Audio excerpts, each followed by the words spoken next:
My name is Manalisha, and today's conversation is going to be all about startups. Joining us is Ratan Kumar, the founder and CEO of Encamp Adventures. Encamp Adventures offers fun and sustainable travel experiences across the northeast of India. So, you are currently working on a calculator for carbon footprint and offset for travelers. It's been an integral part of your strategy and operations since the very beginning. So, how did you arrive at the right business model? So when we started off sustainable camping scene in Northeast India, then we could see the kind of resulting environmental impact that our operations were having, because we were located at a very extremely close to nature.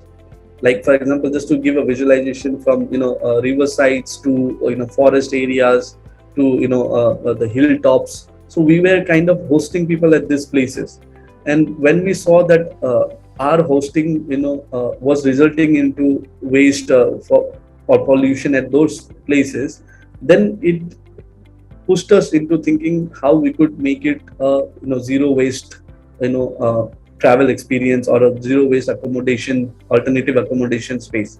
So that's how we started initially. And at that point in time, we were very early to think about technology, or think about technology to come in, and how we could improve this with technology, right?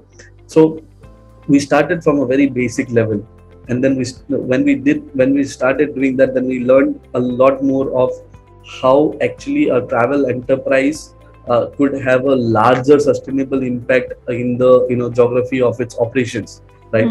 Unlike most of the other industries, travel has a huge scope for sustainable impact in the communities that we host the travelers at. So when the pandemic struck, that's when we started our research and development, and started developing the travel carbon footprint calculator. That's when we took, by that time we had understanding on the ground level. Our projects were running at the ground level, community to community, accommodations to accommodations. It takes time, and we were able to do that. We were able to start from 1, 2, and then we were extending. So while the physical part was going on strong, then we also had the COVID struck us, and while that stopped the physical effort, but it gave us a lot of time to focus on the R&D and the technical aspect, right? So that's when we got into the entire carbon emission calculation mechanism, how to connect it with the community-led climate action. And in that period of the pandemic, we were incubated at AIC SMUTBI, and through the mentorship we got there. It was more than a 6-month long program where we got a mentorship. So through those mentorship, we refined the idea, and then ultimately we are able to now, even now we tasted our first MVP, first user launch in a small way, and it has been a very successful test. We are again testing it at Zero Festival in Arunachal Pradesh, where we actually started in 2018. Our test for the travel business was done in 2018 in Zero. Okay. And only after the successful test, we registered our company. So this test also is happening in Zero this year. It's scheduled for September, month of September. So we're looking at a very getting a user feedback, and then taking that into the product, so that we could do the final launch as well. So I think in the entire process of carbon emission calculation, it is the need of the hour, because we come from a place which is the second most biodiverse hotspot in India. Okay.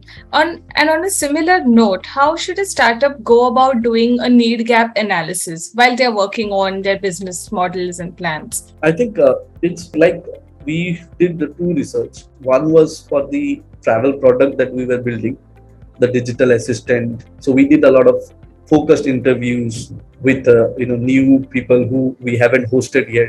We did a focused interview with the guests that we had hosted already. So from past Encampers to potential Encampers, we were doing a lot of interviews, physical sessions. During the pandemic, we had all the time in the world, but we didn't have the physical connect. But thanks to Zoom and other platforms, we could connect over video calls and it gave us enough time to do the whole surveys and put the numbers in place. So when we did that, we understood that travelers want to have the power of choice in their hands. Right Correct. now, when they go through any website to book a Northeast experience for themselves, they have to either buy a certain package that is already put in out Put there, together. and Yeah. put together out there, does not have the customization possibility, does not take into consideration the interest of the traveler. I mean, the traveler might be interested to stay by the waterfall, but that itinerary or the package might not have that. So they were feeling there was a sense of restriction that I have to buy whatever is there, right? There's no price transparency. I have to go ahead with whatever is, right? So the freedom was not in the traveler's you know hand, right? Right. When we started with entire customized itineraries, and we started working on WhatsApp. Even before we build the product, even before we started building the product, rather to say, we had already hosted more than 1500 travelers in Northeast India. And while we develop the product, also we are continuing to work with WhatsApp, and hosted today at this date and hour, we've hosted more than 9,000 people, in excess of 9,000 people through WhatsApp communication.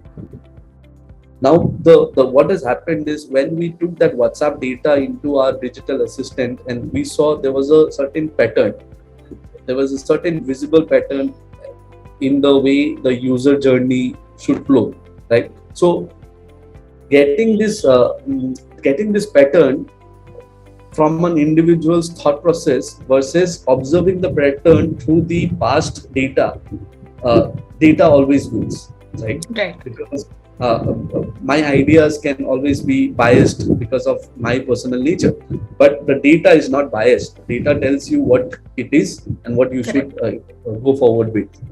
So that way, that is how we came from the interview phases, the market research, focus interviews, to actual customers, actually paying customers, right? So, like, Manali has come in, we've conversated over WhatsApp, and Manali has booked her experience, traveled with us. The entry and the concierge, everything has been done through WhatsApp. Right. So there's a lot of data out there. Okay. And how can founders estimate a market size before they launch a product or service? I think there are obviously some secondary research available for most of the industries. Right. There are reputed market research firms. There are reports from Google and Bain and Co. Right. So extrapolating the current the beachhead market, I think it's more important to know what your beachhead market is first of all, rather than knowing what the global market is. Now, the global market is will look always very big, right? Right. The beachhead market is the actual market that where you are making the where you are earning the initial money, or Right. initial customers are coming to you for this market.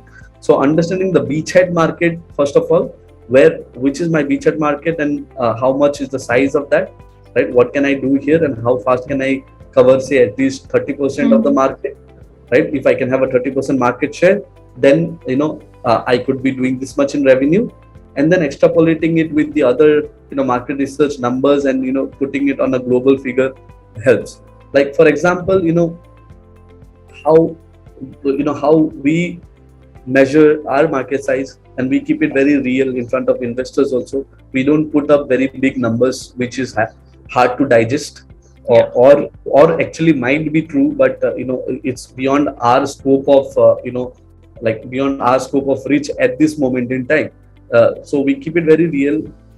On an average, a traveler spends around, on a travel experience, they spend around 15,000 rupees on an average, and mostly they take around 2 to 3 such trips, right? The experiential travel segment, basically the target segment that we cater to, right? And there are like 60 lakh such experiential travelers in India alone, right? So this gives me enough numbers to make my calculations of my market size. So on the Right. beachhead market where I'm operating, the in a even in a year there are almost like say 30 lakh travelers traveling, right? 30 lakh travelers coming in, right? Now out of this 30 lakh, some percentage would be experiential travelers, some would be business travelers. So we take all Yeah. of that into consideration and put in the numbers, right? So out of 60 lakhs, say if 10 lakhs is our customer and they are traveling in Northeast, and our say average product price is, for example, priced at say what 1500 rupees, Right. right? So that 1500 into the 10 lakhs gives us a certain number, which gives us the 150 crores in the beachhead market of Northeast India, right? Mhm. So when we are able to explain the market size that way, when we are breaking it with it should be a sort of a factor of the price of your product Right. versus the number of customers for that product in the market, in the region, and the percentage at a certain percentage, right? Usually it's 30% to 40% market share. I mean, uh, even the Tatas and the Adanis are not going to have 100% market share of Yes. everything, right? So if we calculate something where the entire market is ours, then we are being very unreasonable with ourselves, Yeah. right? So I think it's a for the ease of the founders or startups, it should be a factor of the price of your product and the number of customers at a certain percentage of the market share. I think gives you a good idea of the market size. And one more advice, since on the market size topic, it is not what the investor is trying to understand is not if you have the right market numbers in place. The right numbers, there's no right answer to that actually. When someone asks you what is the market size, there's actually no one right answer, right? It's more of the thought process and the way you come to this. How have you arrived at this calculation? Should be the important thing. Mhm. First for the startups, and also that's how the investors will also be looking at it, because practically there's no right answer, right? Right. Like a Bain and Co would Yeah. give you another number, BCG might give you Correct. another number. Yes, Right. absolutely. That's really insightful advice. This is turning into a masterclass of sorts for young founders, and I'm very happy.